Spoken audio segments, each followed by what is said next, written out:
¿por qué le llamamos un servicio de adoración a el tiempo que tenemos los domingos aquí? Porque es que nosotros cantamos, porque es que como cristianos, que por cierto, una de las diferencias que existen con muchos, por así decirlo, grupos o personas que se reúnen, los cristianos cantamos a diferencia de ellos. Los cristianos tenemos un tiempo en nuestra reunión, donde nuestro tiempo de edificación mutua, donde el canto cobra y tiene un significado importante. Pero ¿por qué es esto? Es simplemente un tiempo para poder preparar el momento de la enseñanza, de la exposición de la palabra. ¿Es acaso un momento para esperar a que las personas puedan llegar y se puedan sentar? ¿Qué es lo que estamos nosotros haciendo y por qué es que lo hacemos? No sé si en alguna ocasión te lo has preguntado y has meditado si realmente es bíblico o no. ¿Cuántos cantos deberíamos tener?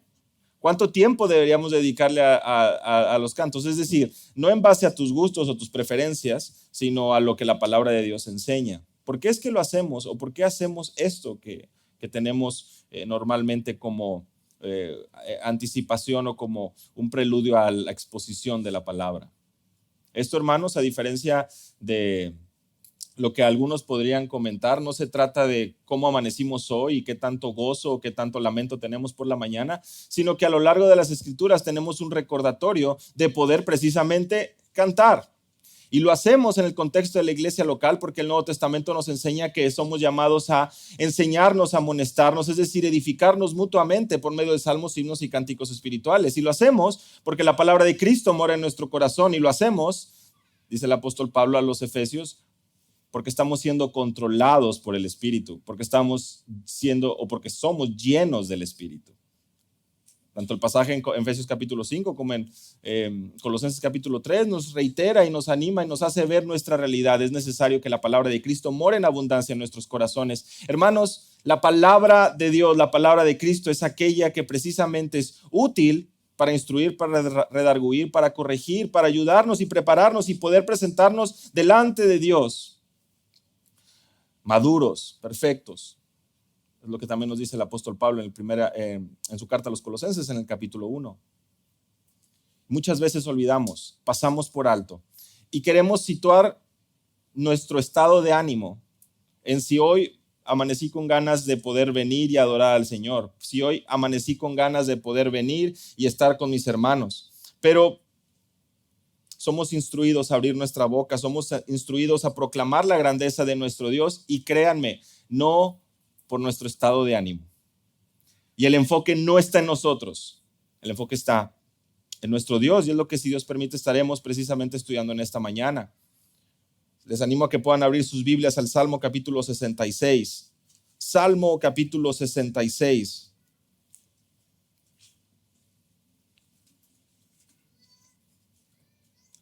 Este es un salmo en el cual seremos recordados de 4 razones por las cuales los hijos de Dios alaban a su Padre. El Salmo capítulo 66 presentará 4 razones por las que los hijos de Dios alaban a su Padre. Del versículo 1 al versículo 4 apreciaremos que Él decreta y sucede. La primera razón es que lo que Él decreta sucede, versículo 1 al 4. Del versículo 5 al versículo 7 vamos a ver que Él domina y señorea. Versículo 5 al versículo 7, domina y señorea. Versículo 8 al versículo 15, Él dirige y sostiene. Versículo 8 al 15, dirige y sostiene. Y versículos 16 al 20, Él desciende y socorre. Desciende y socorre. Estaré recordando nuevamente el bosquejo de esta mañana, pero me gustaría que pudiéramos apreciar cómo el salmista nos va a ir llevando de la mano por un recorrido que debe transformar nuestras vidas. Es un salmo que, sin lugar a dudas, porque es la palabra de Dios, viene y sacude nuestros sentidos de manera que podemos apreciar lo que es importante o cuán importante es adorar y exaltar a nuestro Dios. Adorar y exaltar a nuestro Dios. Les animo a que podamos ver ahí Salmo capítulo 66. Para el director del coro, cántico, salmo. ¿Qué quiere decir esto? Bueno, es difícil poder situar el Salmo en un contexto histórico por el hecho de que desconocemos el autor. Al inicio del Salmo nos damos cuenta que está precisamente puesto como un cántico, como un salmo. Tiene elementos poéticos, tiene elementos de verdad, por supuesto. Pero no sabemos el autor, a diferencia de otros donde se nos menciona Salmo de David o de Asaf o los hijos de Coré. En este caso no sabemos de quién es. De hecho, este y el Salmo 67 son los únicos salmos anónimos del libro número 2 de los Salmos.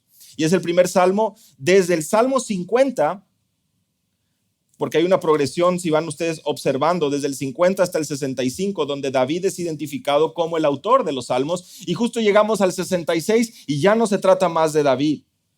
Y a pesar de que no tenemos al autor, y lejos de querer especular quién es el autor, podemos darnos cuenta, conforme estaremos estudiando, que hay referencias históricas muy importantes. De hecho, algunos comentan que este podría ser un salmo del rey Ezequías. Ahí en Isaías capítulo 37, Isaías capítulo 38, se nos habla de su victoria ante los asirios y también se nos incluye una porción, un segmento donde él está precisamente dando gracias a Dios y él está adorando a Dios. Por lo que, nuevamente, es difícil situarlo en un contexto específico, pero sin duda estamos delante de la palabra de Dios. Y a diferencia de lo que tal vez les han enseñado en algún momento o hemos sido enseñados o creemos, los salmos no son nada más coritos para cantar. Los salmos contienen mucha instrucción, como lo hemos estado viendo a lo largo de toda la escuela dominical. Y los salmos están ahí precisamente como el libro más extenso de la Biblia para instruirnos, para llevarnos a un entendimiento correcto de quién es nuestro Dios. Vean conmigo ahí el versículo 1. Aclamar a Dios con alegría toda la tierra. Les decía yo que la primera razón que nos instruye este salmo, que nos lleva este salmo a poder apreciar por qué como hijos de Dios alabamos y exaltamos a Dios es porque lo que Él decreta sucede. Y vean cómo comienza con este llamado, con este imperativo, aclamad con júbilo. Y esto implica un gran estruendo. Esto implica un fuerte estruendo. El Salmo capítulo 100 inicia de la misma manera. El Salmo capítulo 95, versículo 1, nos comienza diciendo, venid y aclamemos alegremente a Yahweh, al Señor. Cantemos con júbilo a la roca de nuestra salvación. Este imperativo, al igual que en el Salmo capítulo 2, nos muestra que no se trata de una recomendación, no se trata simplemente de una observación, de una sugerencia a tu vida. El Salmo nos lleva desde un comienzo a poder apreciar que somos llamados a clamarle a Él con alegría. ¿Por qué? Porque tú y yo estamos incluidos ahí, toda la tierra. Toda la tierra. Ahora, por supuesto, conforme continuaremos avanzando, nos damos cuenta que este estruendo, que este clamor, que esta alabanza, no depende ni de que cantes bonito o no, ni tampoco depende de que es el momento solo de cantos. Implica una vida de adoración, Romanos capítulo 12. Somos llamados a presentarnos como sacrificios vivos. Pero me gustaría que lejos de tú quererte insertar en cada momento en este salmo, pudieras detenerte y contemplar el poder de nuestro Dios. Toda la creación es llamada a clamarle a Él.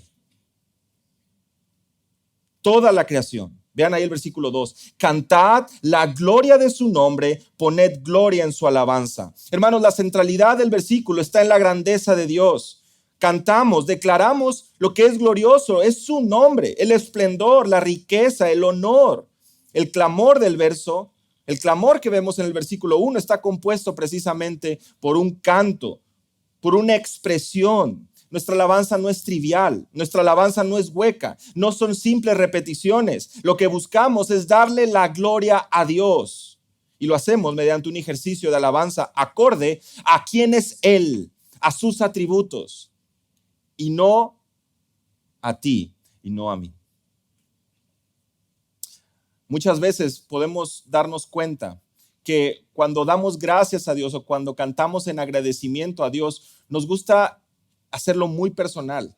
Gracias porque me diste esto, gracias porque me diste el otro, gracias porque hiciste esto, gracias porque hiciste el otro. Bueno, hermanos, no es que eso esté mal, pero vamos a poder apreciar que este salmo radica en algo mucho más allá. De hecho, nos quita el enfoque a nosotros.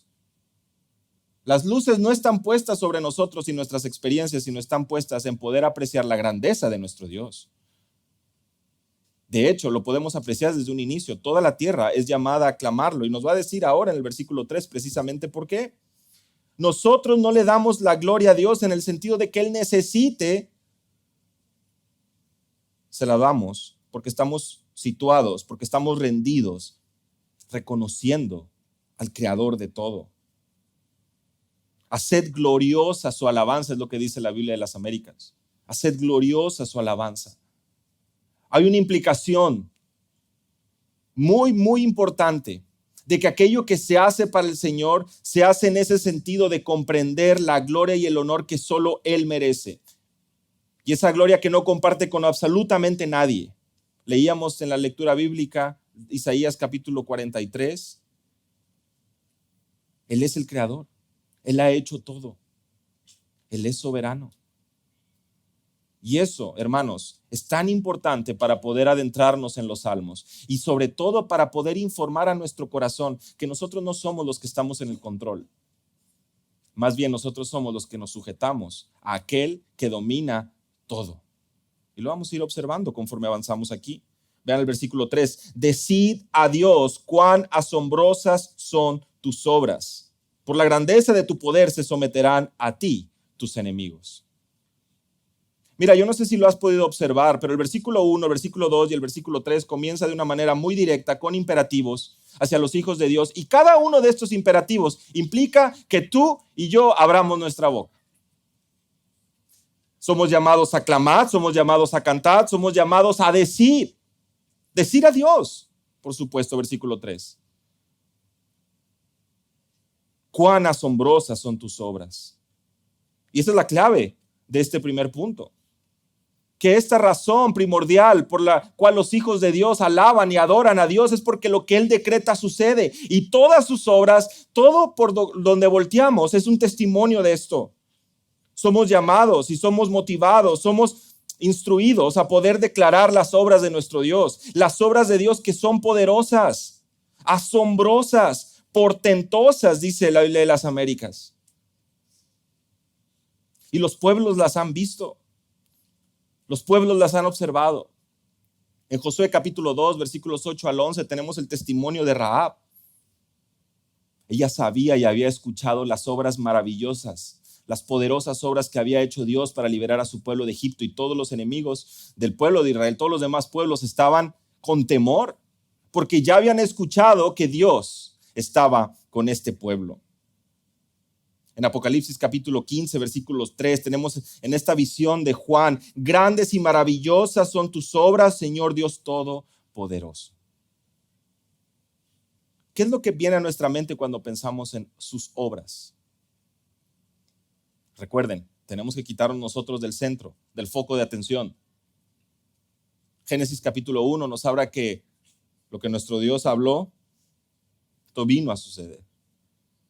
Y dijo Dios, y todo esto que pronunciaba sucedía, venía, era creado, y todo esto bueno, perfecto. Todas sus obras, cada una de ellas a nuestro alrededor, dan testimonio de este poder, de esta grandeza, de todas sus obras. Y ahí es donde comenzamos a darnos cuenta, es verdad, ¿quiénes somos nosotros? Nos paramos frente a un espejo y bueno, en ocasiones ocupamos gran parte de la imagen del espejo y nos sentimos tan importantes. Pero conforme tal vez algunos de nosotros hemos tenido la oportunidad de subir un cerro, de poder caminar tal vez por algunas montañas, ahí es donde comenzamos a como darnos cuenta que pequeños somos. Basta con voltear a ver el cielo y darnos cuenta de igual manera cómo nosotros somos incapaces de poder ver y apreciar completamente todo lo que hay. Las obras de Él, las obras de Dios son evidentes en toda la tierra, y toda la tierra es llamada a clamarle a Él con júbilo. Todo lo que respira es llamado a adorar, a alabar.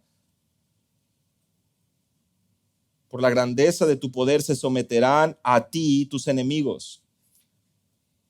Dicho de otra manera, tus enemigos fingirán obedecerte. ¿Y qué tipo de poder es el que tiene el Señor? ¿Qué tipo de poder es el que tiene Yahweh, el Dios de Israel?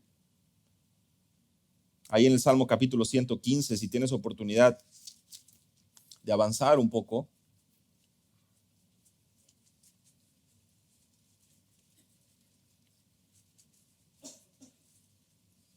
Ahí en tu Biblia, Salmo 115, versículo 1, doy lectura, dice, no a nosotros, Yahweh, no a nosotros, sino a tu nombre da gloria, por tu misericordia, por tu verdad.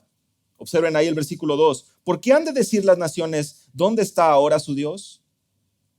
Versículo 3. Nuestro Dios está en los cielos y Él hace lo que le place. Ese es el poder de nuestro Dios. El que está en los cielos y hace lo que le place. El Señor que está en los cielos y hace lo que le place. Eso tiene grandes implicaciones para tu vida y la mía. Porque Él ha permitido lo que estás atravesando tú y lo que estoy atravesando yo. Porque Él permitió lo que viviste.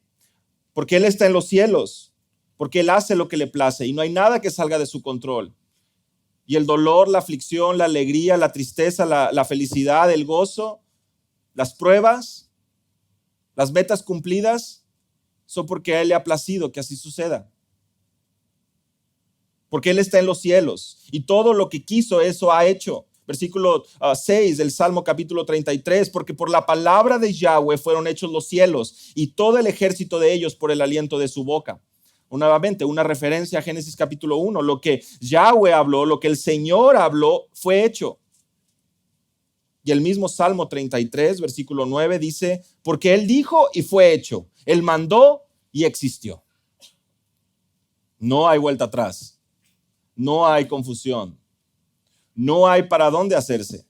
Él está en completo control. Hermanos, y no sé si observaron, pero son 3 salmos los que citamos ahora. No tuvimos que ir más allá. Fueron 3 salmos los que pudimos apreciar, donde nos damos cuenta que los salmistas conocían perfectamente el poder de Dios.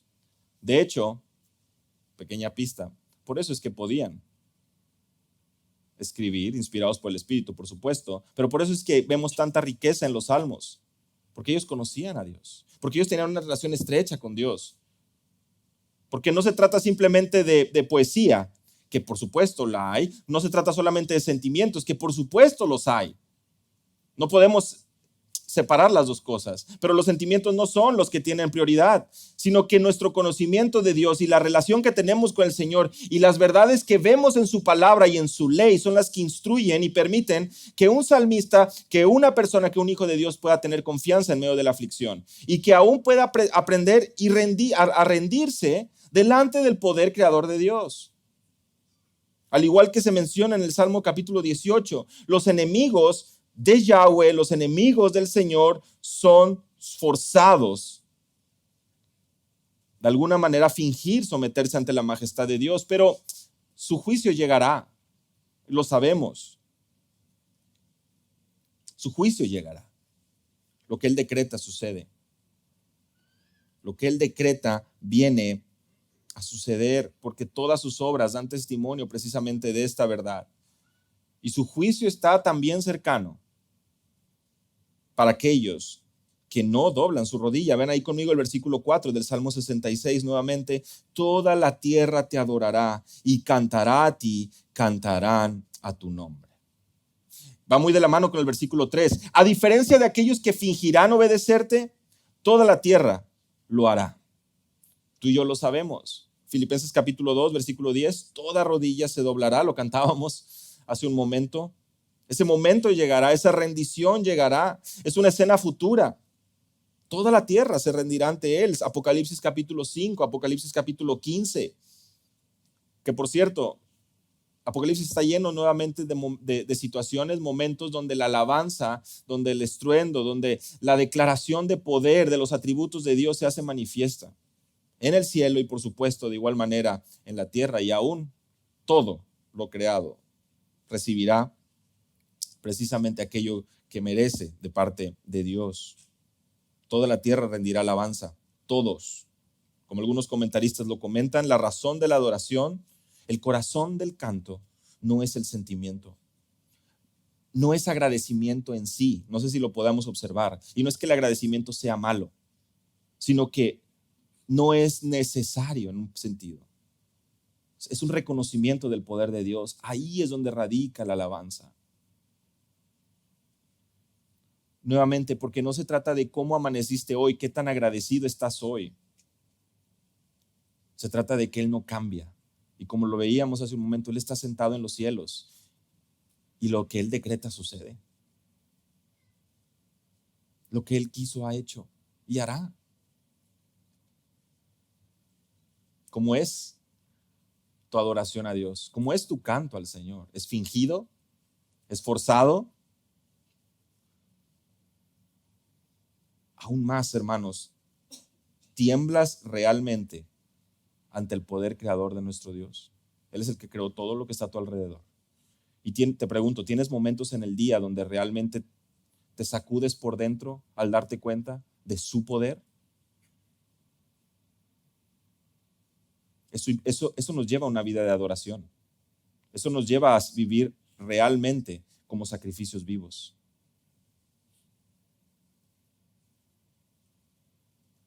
Adoramos a Dios con nuestros labios. Lo hacemos en este contexto, pero por supuesto lo hacemos al proclamar las virtudes de aquel que nos llamó de tinieblas a su luz admirable, lo dice el apóstol Pedro.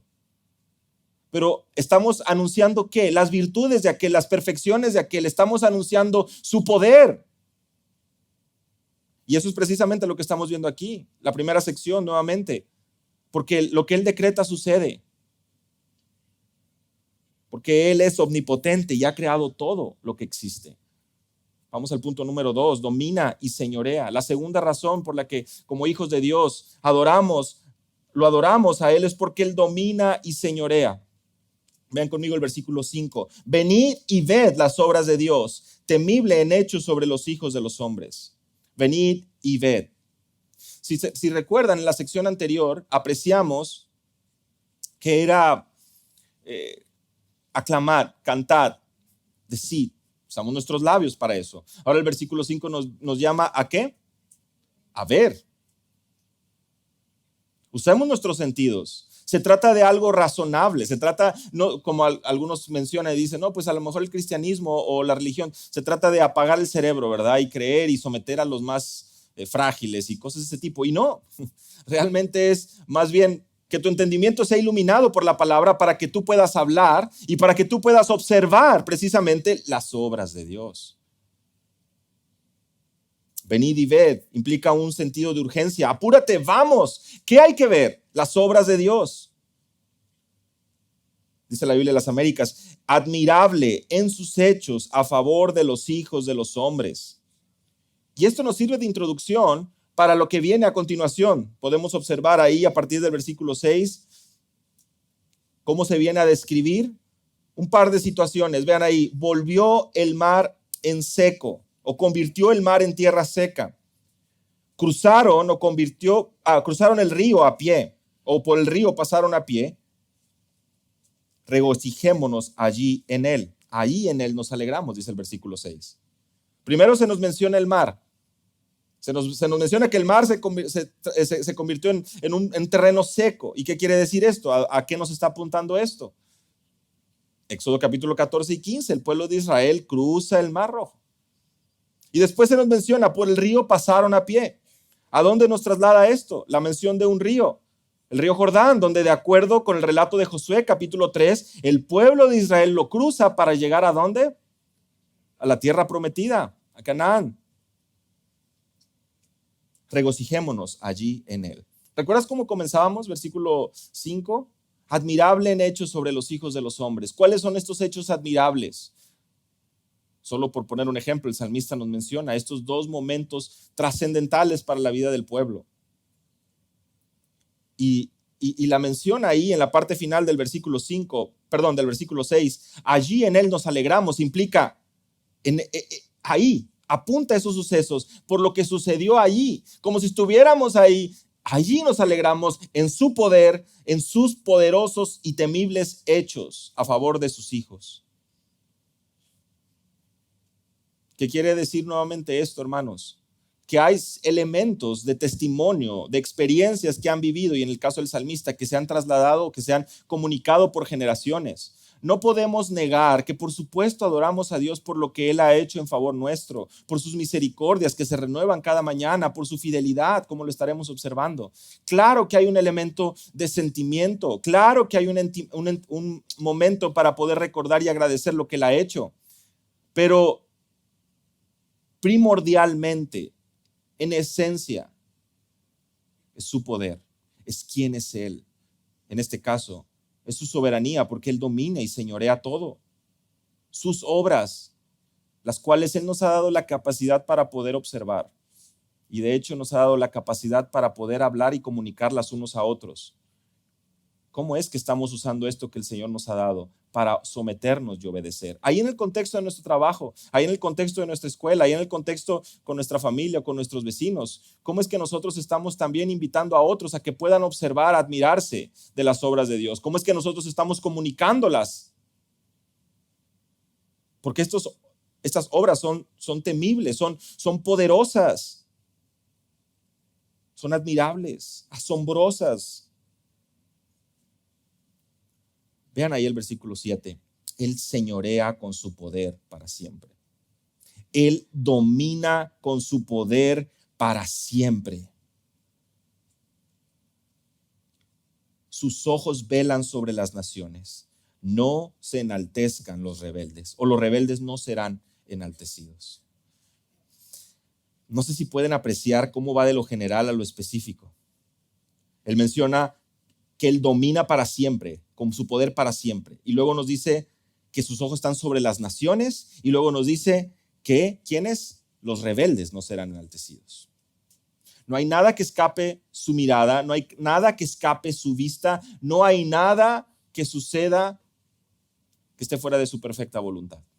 Y eso es difícil de entender. Eso no siempre es fácil. Pero nosotros no somos llamados a cuestionar a Dios, en un sentido, o a querer sentarnos a que podamos comprender todo lo que Él hace. ¿Por qué? Porque nuestras mentes son, por supuesto, finitas, porque nosotros somos su creación, porque nosotros somos llamados a aclamarlo, a ver sus obras. ¿Y sabes lo que eso va a causar en nuestro corazón? Un temor reverente. Un temor reverente, lo que sucede en la vida de Job. Él señorea con su poder, Él domina con su poder. ¿Por qué, hermanos? Salmo capítulo 22, porque de Él es el reino y Él gobierna las naciones. Salmo capítulo 47, versículo 8, Dios reina sobre las naciones, Él está sentado en su santo trono. Nuevamente, hermanos, dos referencias. ¿De dónde? ¿De qué libro? De los Salmos, Salmo 22 y Salmo 47, Salmos 22, 28 y Salmo 47, 8. Otro recordatorio, otra prueba más, los Salmos no están ahí nada más para una ligera meditación. Los Salmos están ahí, el Señor los ha puesto y ha permitido ahí, ha inspirado a estos autores humanos para poder presentar delante de nosotros un recordatorio de su poder, de su ley, y para que tu corazón y mi corazón pueda someterse y pueda entender realmente nuestra realidad. No podemos venir a ser adoradores de Dios si no entendemos, si no conocemos a Dios. Y para eso está su ley, dada a su pueblo, para que podamos nosotros comprender y entender aquello que describe, aquello que le gusta, aquello que trae placer. Y no para que nosotros nos hagamos ideas interesantes sobre lo que creemos, cómo será Dios. Yo creo que Dios es, yo no creo que Dios, bueno, ven a la palabra. Y si tú a ese entendimiento o esas suposiciones en la palabra, así como los salmistas lo hacían, y traían su necesidad y su aflicción, ¿a dónde? A la palabra. Lo hemos visto a lo largo del Salmo 119. Tu aflicción y mi aflicción no está ahí simplemente por el azar, por el destino, sí, como consecuencias de nuestras acciones muchas veces. Pero en otras ocasiones no es así. En otras situaciones están ahí, ¿para qué? El Señor las permite con un propósito. Y sabemos que el propósito es nuestra santificación, que nos apartemos de toda inmoralidad, le escribe el apóstol Pablo a los tesalonicenses. Y por supuesto, para andar en el Espíritu, no satisfacer las obras de la carne. En otras palabras, para que el carácter de Cristo pueda ser formado en nuestras vidas, en nuestros corazones, para parecernos más a Él. Y veremos más adelante, más acerca de la aflicción. Pero lo que quiero decir aquí con el versículo 7, en este contexto de que Él señorea, de que Él domina, es precisamente que no vengamos nosotros a pensar que hay algo que se sale de su plan. Al contrario, todo está situado en su perfecto dominio, porque Él reina sobre las naciones, porque Él está sentado en su trono, porque de Él es el reino. Y no hay nada que salga de la vista de nuestro Dios. ¿Lo pueden ver ahí? Sus ojos atalayan o sus ojos velan sobre las naciones. Él siempre está atento. Nada sale de su supervisión. Y vean cómo culmina el versículo 7. Los rebeldes no serán enaltecidos. Estuvimos viendo ya hace algún tiempo en el Evangelio de Lucas que nosotros somos llamados no a juzgar, ¿verdad? ¿Por qué? Porque el hecho de juzgar nos sitúa en una posición ¿de qué? De juez. Y nosotros no somos llamados a ser jueces. Somos llamados a servir. Y veíamos en ese momento que el contexto no es de poder exhortar a nuestro hermano. No juzguéis no implicaba el no hacerle ver a nuestro hermano aquellas áreas donde parece haber pecado o donde puede haber situaciones que le están haciendo un daño. No juzgar implica que tú no eres nadie para buscar darle el merecido o el castigo a las personas. Los rebeldes no serán enaltecidos. Los salmistas lo sabían. ¿Qué quiere decir esto? Que el Señor, quien es santo, santo, santo, no va a permitir que la corrupción prospere, que el pecado prospere. No será aquí tal vez, pero habrá un castigo para el malo. Aquí puede prosperar, Salmo capítulo 73. El malo puede prosperar, por supuesto que sí. Parece que se ha salido con la suya, pero los ojos de nuestro Dios están sobre las naciones. Y Él no va a permitir que los rebeldes sean enaltecidos. Esto lo vemos también a lo largo de Isaías, porque solamente hay uno que está sentado en su trono alto y sublime. ¿Quién es? Es Dios, Yahweh.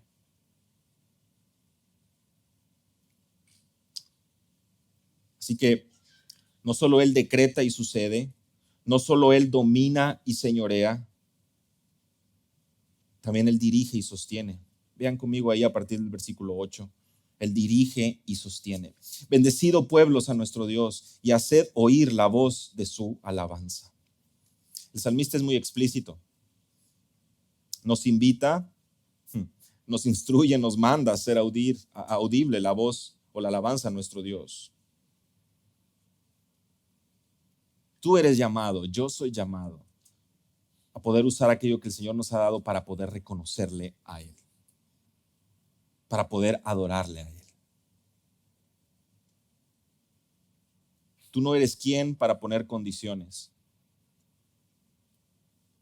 No es que, Dios no me dio una muy bonita voz. Dios no me dio, no. Dios te dio lo que necesitas.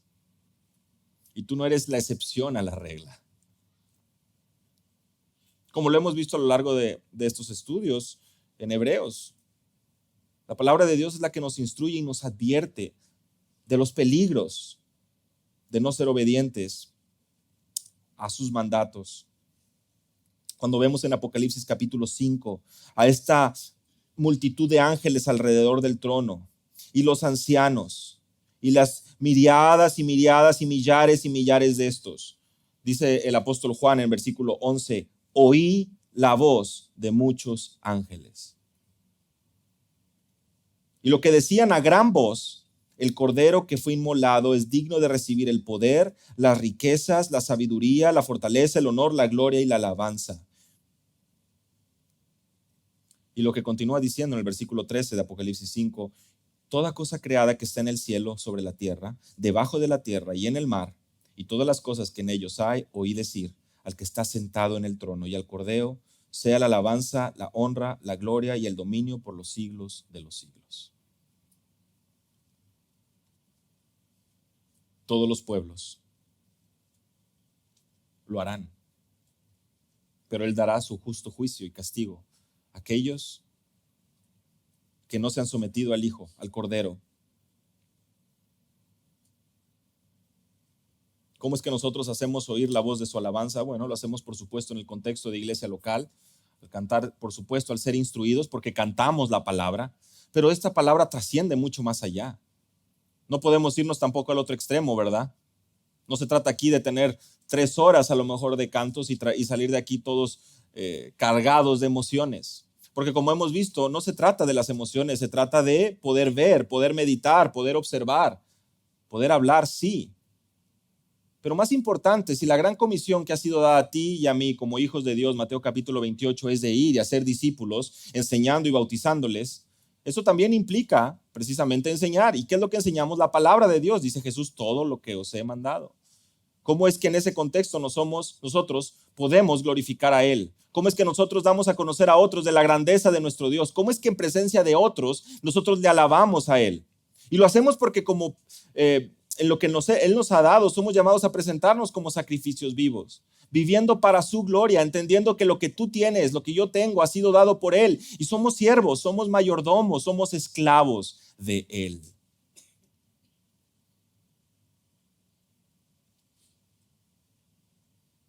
Y algunos dirán, uy, no, esclavos. No, yo no quiero ser esclavo de nadie. Versículo 9, Él es quien preservó la vida a nuestra alma y no permitió que nuestros pies resbalasen. Nuestro Señor es lo mejor que nos ha podido pasar. Y el ser esclavos de Él es una gracia inmerecida, porque estamos en las mejores manos, porque Él no permite que nuestros pies caigan y porque todo aquello que sucede obra para nuestro bien. Romanos capítulo 8, versículo 28.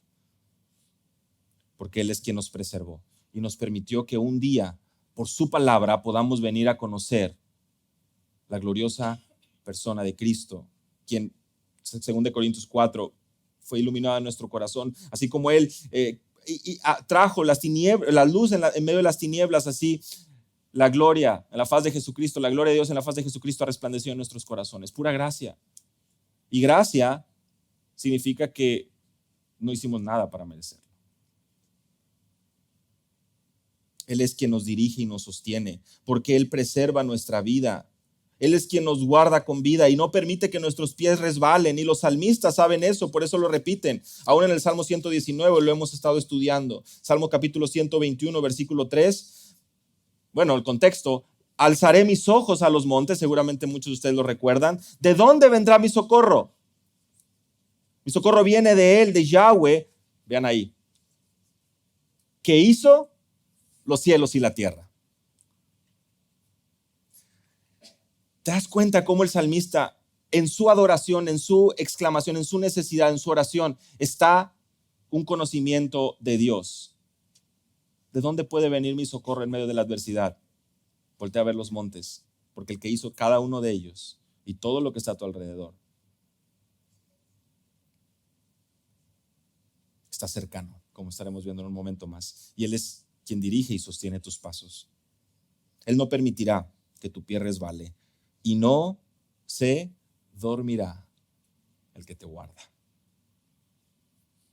No es casualidad que a lo mejor a lo largo de tu vida en la iglesia Él haya permitido que puedas memorizar salmos de este tipo. No para que los recites tal vez en las noches como simple palabrería, sino para que puedas detenerte y observar a quién adoramos. ¿Quién es el Dios que adoramos? El que hizo los cielos y la tierra.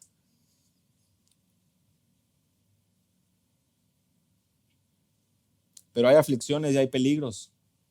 No los podemos negar. Vean ahí conmigo a partir del versículo 10. Porque tú nos probaste, oh Dios, nos ensayaste como se afina la plata, o nos has refinado como se refina la plata. Nos metiste en la red, carga pesada pusiste sobre nuestros lomos, hiciste cabalgar hombres sobre nuestras cabezas. Pasamos por el fuego y por el agua, pero tú nos sacaste a un lugar de abundancia. Algunos dirán, íbamos tan bien. Todo iba tan agradable, tan lindo, ¿verdad? A lo mejor algunos se imaginan este hermoso paisaje de las montañas y los campos. Es verdad, sí hay un elemento de admiración, pero hermanos, mucho más importante, un elemento de un temor reverente, porque Él es quien controla todo y además permite las pruebas. Él nos dirige y nos sostiene. El pueblo había sufrido dificultades. El proceso de refinar la plata requiere de un alto manejo, de experiencia. Y así como menciona el salmista en el versículo 10, nos refinaste como se afina la plata o como se refina la plata. Tiene que ver que es un proceso meticuloso, detallista, para que no se deseche el material. Y este proceso tan detallado y perfecto a nuestras vidas solamente lo hace Dios. Dios purifica a su pueblo a través de las pruebas. Y esto no es ninguna novedad. Tanto el apóstol Pedro en 1 Pedro capítulo 1 como Santiago en capítulo 1 nos recuerda que somos instruidos a tener por sumo gozo cuando nos hallamos en las pruebas. ¿Por qué? Porque estas tienen un propósito, como mencionaba hace un momento. Y el apóstol Pedro nos menciona que es necesario que al ser afligidos con diversas pruebas, nuestra fe, que es más preciosa que el oro que perece, aunque sea probado por fuego, resulte en alabanza, en gloria, honor, en la revelación de Jesucristo. 1 Pedro capítulo 1. Hay un propósito en esto. Y el salmista no simplemente menciona esta prueba como algo general, sino que va de manera muy específica. Lo puedes ver ahí. Versículo 11. Nos metiste en la red. Carga pesada pusiste sobre nuestros lomos. Hiciste cabalgar hombres sobre nuestras cabezas. Bueno, este versículo sin duda nos lleva a pensar en estas imágenes, ¿no? ¿Para qué servían la red? Para atrapar a una presa. De alguna manera Dios obra de maneras que no entendemos, pero sabemos que es para el bien de su pueblo. Y esta carga pesada que vemos ahí en la segunda parte del versículo 11 nos lleva a pensar en un dolor, en una aflicción que afecta hasta lo más profundo de una persona. Una carga pesada, puedes imaginar así, ir caminando y entendiendo que algo está estorbando tu comodidad y no te está permitiendo avanzar como tú quisieras. Versículo 12, hiciste cabalgar hombres sobre nuestras cabezas. ¿Esto qué quiere decir? Es una referencia a algo que sucedía en la antigüedad. Cuando un pueblo o cuando había una victoria en el contexto de la guerra, una de las costumbres era de que los vencedores cabalgaban por encima de los cuerpos. Y esta es la imagen que está trayendo el salmista. Pasamos por el fuego y por el agua. ¿Recuerdan Isaías 43? Tanto el fuego como el agua lo podemos ver a lo largo de la escritura como juicios, como momentos tanto en el futuro, nos lo dice el apóstol Pedro, 2 de Pedro capítulo 3, versículo 7, cuando todos los elementos serán consumidos. El agua, pensando en el diluvio, aún las pruebas, Daniel capítulo 3, los amigos de Daniel.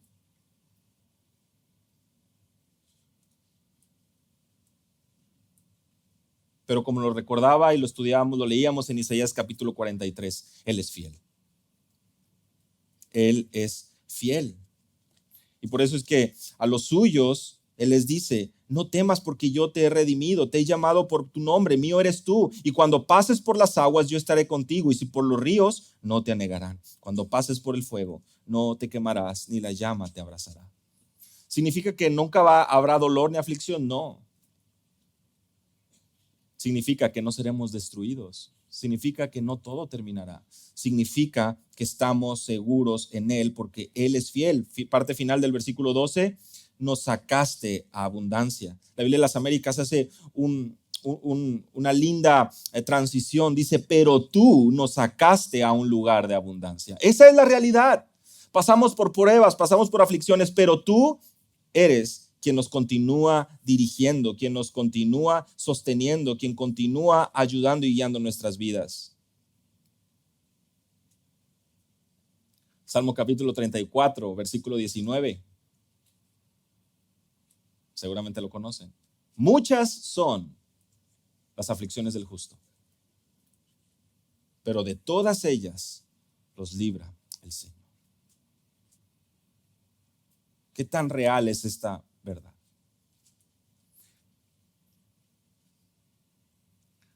Créeme, ese versículo no es para ir caminando por una cuerda floja, ¿verdad? Para decir, ahora sí, me voy sin arnés y me voy a subir para allá y voy a aventarme. Voy a cruzarme de techos, porque muchas son las aflicciones del justo, pero este temor no me va a vencer, no me va a paralizar. No está centrado en ti, está centrado en quién es Dios, en su poder, que no hay nada, absolutamente nada que suceda aquí que pueda traer temor real y genuino, porque nosotros somos llamados no temerle a la situación, hasta temerle a Dios. quien controla las situaciones. Tanto de lo que podemos cantar hoy, ¿verdad? Pero el enfoque hoy en día parece ser otro, mover los sentimientos. ¿De dónde? ¿De qué tipo de aflicciones es que el Señor te continúa sosteniendo, te ha sostenido a lo largo de tu vida? ¿De dónde te ha sacado Dios? Él dirige y sostiene. Y este versículos 13 al 15 vamos a poder ver una pequeña sección donde el salmista simplemente está haciéndonos ver y mostrando su compromiso con el Señor. Entraré en tu casa con holocaustos, te pagaré mis votos que pronunciaron mis labios y habló mi boca cuando estaba angustiado. Holocaustos de animales engordados te ofreceré, con sahumerio de carneros te ofreceré en sacrificio, bueyes y machos cabríos. Esta sección del versículo 13 al versículo 15 nos muestra bajo este punto de quien nos dirige y sostiene, que es el Señor, cómo como creyentes de igual manera nosotros damos gracias.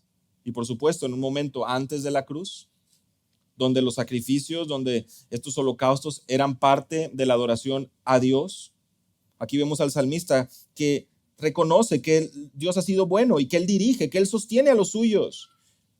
Y el salmista dice, voy a cumplir, voy a entrar a la casa de Dios, voy a cumplir, voy a hacer lo mejor. Esto es precisamente lo que nos menciona el versículo 15, cuando nos menciona un sahumerio de carneros.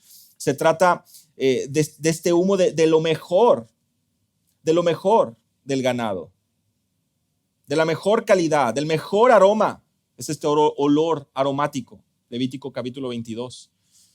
Esta es la reacción del pueblo, del Hijo de Dios, cuando se admira y reconoce que Dios es quien sostiene. No es tu habilidad, no es mi habilidad, no es tu mano, no es tu poder. No, es Dios quien permitió que pudieras despertar, que tu cuerpo pudiera funcionar. Es Dios el creador de todo. Bendecimos y agradecemos a Dios porque Él es quien dirige, porque Él es quien sostiene, hermanos, porque Él es fiel. Y finalmente, porque Él es quien desciende y socorre. Versículos 16 al 20.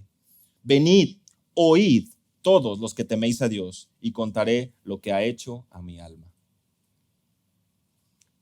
Iniciamos con aclamad, con cantad nuestros labios. Después en el versículo 5 nos dimos cuenta que venid y ved. Y ahora versículo 16 es venid y oíd. Vengan, escuchen, acérquense ustedes, los que temen a Dios. Tengamos momentos y aprovechemos la comunión mutua, no para estar criticando a otros, no, para lo que el Señor ha hecho a mi alma. Aprovechemos el tiempo cuando tenemos oportunidades como esta. No para platicar todas las tragedias que nos hicieron a lo largo de nuestra vida. Podríamos una competencia aquí. ¿A quién le ha ido peor en la vida, hermanos? En ocasiones hasta nos peleamos y no nos damos cuenta, pero cada uno tiene una experiencia peor de lo que le ha sucedido. Hasta en eso competimos. Uno dice, mira, me pasó esto. Y no, pero tú no tienes idea de lo que a mí me sucedió. Y luego llega el otro y dice, no, eso no es nada comparado a lo que me pasó a mí. Total. Y en eso pasamos nuestro tiempo. Cuando el salmista nos enseña y dice, vean, les voy a contar lo que el Señor ha hecho por mí. En medio de mis fracasos, los cuales no quiero ni mencionar porque me da vergüenza, el Señor ha sido bueno conmigo. Por esto, por esto, por esto. Y Él puede ser bueno contigo también. ¿Y cómo ha mostrado el Señor su fidelidad contigo? Porque yo estaba así y el Señor me ha permitido. Ahora mis ojos ven. Versículo 17. Yo clamé con mi boca a Él y fue exaltado con mi lengua. Algo audible, hermanos. No es un solo pensamiento, es proclamar, es invocar. Es una expresión verbal, exaltarlo y clamar, contar. No podemos estar callados. No podemos estar callados. Sí, hermanos, tenemos momentos con aquellos tal vez cercanos donde podemos rogar y pedir, hermano, ora por mí, tengo esta aflicción, tengo esta debilidad, pero sobre todo te voy a contar lo que el Señor ha hecho hasta este día de hoy conmigo, porque mira, tengo entendimiento, puedo atender su palabra, en ella me deleito, tengo un trabajo, tengo fuerza y sí, me duele tal vez todo, pero en Él yo estoy completo y yo anhelo mi ciudad celestial, yo anhelo estar con mi Señor, donde toda esta maldad, todo este dolor desaparecerá. ¿Qué de bueno pronuncian tus labios? De la abundancia del corazón habla la boca, Así que no es muy difícil poder saber lo que hay en tu corazón, en tus pensamientos, en tu mente. El salmista nos instruye, nos lleva a poder apreciar que nosotros le adoramos a Él porque Él desciende, porque Él socorre, porque de su trono alto y sublime le ha placido poder escuchar y atender las oraciones de su pueblo. Él fue exaltado, a Él yo clamé, versículo 18. Si en mi corazón hubiese yo mirado a la iniquidad, el Señor no me habría escuchado. Y esto, hermanos, va mucho más allá que simplemente observar. ¿Y qué es lo que quiere decir el salmista aquí? Si yo me complaciera o me estuviera continuando, estuviera complaciéndome de mi pecado, el Señor no me hubiera escuchado. Si yo no hubiera apartado el pecado de mi corazón, porque esta contemplación implica un deleite. Y el salmista recuerda que un corazón hipócrita o una persona que no entiende la gravedad de su pecado se encuentra separada de Dios. No podemos amarrarnos, aferrarnos a nuestro pecado y querer también amarrarnos de las promesas de nuestro Dios. Porque el que encubre su pecado no prosperará, Proverbios capítulo 28. Pero el que los confiesa y se aparta es quien halla misericordia. Santiago nos instruye en el capítulo 4, versículos 3 y 4, oh almas adúlteras, que no saben que la amistad con el mundo es enemistad contra Dios. Y es que les dice, pedís y no recibís, porque pedís mal. Pedís para tus deleites. Continúa tu pecado ahí y pides para tus caprichos. Si en mi corazón hubiese yo mirado a la iniquidad, el Señor no me hubiera escuchado. Pero versículo 19, pero ciertamente el Señor me escuchó. No podía complacerse en el pecado, Dios lo escuchó. Salmo capítulo 34, versículo 6. Este pobre clamó, ¿recuerdan? Y lo oyó Yahweh y lo libró de todos sus temores, de todas sus angustias. Salmo 145, versículo 18, el Señor, Yahweh, está cerca de todos los que le invocan en verdad. Los que le invocan en verdad. Salmo capítulo 34, versículo 18, Yahweh está cercano a quienes, los quebrantados de corazón, y salva a los contritos de espíritu. Otra vez 3 salmos, hermanos, para que podamos apreciar que hay mucha instrucción, para que podamos apreciar la riqueza que hay en este libro. Salmo 34, 18, Él está cercano a los quebrantados de corazón. Isaías 57, 15, el alto y sublime, el santo, santo, santo. Salmo 66, Él habita con el quebrantado y humilde espíritu, el que tiembla ante su palabra. Él responde, bendito sea Dios que no echó de sí mi oración, ni de mí su misericordia. Dios no apartó del salmista su amor leal. No despreció su oración. Dios es bendito, es digno de ser reconocido y exaltado.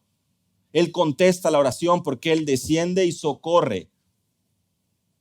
Por supuesto, a través de su espíritu hoy, en este momento, ya en esta etapa de la historia, después de la cruz. Su espíritu está morando en nosotros y Él es el consolador. Él mora en nosotros. Siendo Él santo, santo, santo, y quien está sentado en su trono alto y sublime. Adoramos a Dios porque Él decreta y sucede, porque Él domina y señorea, porque Él dirige y sostiene, porque Él desciende y socorre. En otras palabras, adoramos a Dios por su omnipotencia, por su soberanía, por su fidelidad, su inmanencia. Perfecciones de Dios, atributos de Dios.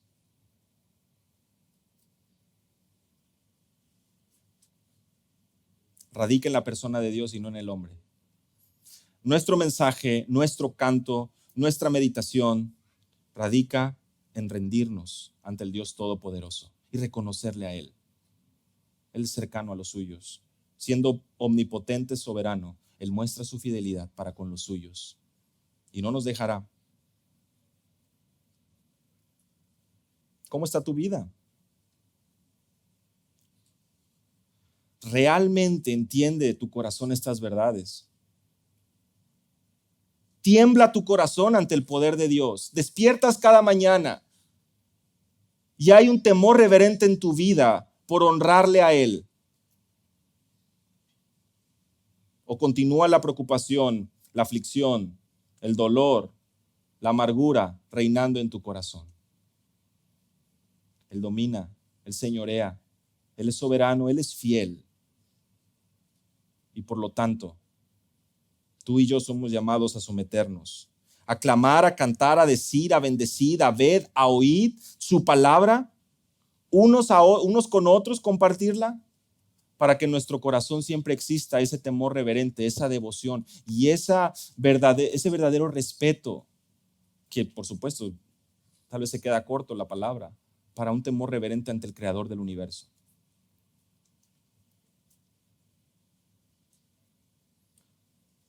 Si hoy finges adorarle, si hoy realmente esto no es una verdad en tu corazón, Apocalipsis capítulo 9, 19, habrá un momento donde Él vendrá con justicia y juzgará. Hoy que hay tiempo, que hay momentos y que tienes esta oportunidad, ríndete a Dios, ríndete a Él. Encuentra en Él el perdón de tus pecados por la obra de Cristo en la cruz y entiende que estando en sus manos es el mejor lugar donde puedas estar. Cantar, alabar a Dios es lo que hacemos como sus hijos, como cristianos, porque somos instruidos a hacerlo, pero más importante, porque lo hacemos en obediencia y sometiéndonos a sus perfectos planes y como testimonio a otros de la grandeza de Él. En un momento más cantaremos del amor de Cristo. Y yo te animo que puedas tomar ese momento para meditar en tu corazón, en tu mente, mientras estás cantando. Y que Dios sea exaltado y su amor una realidad de tu vida.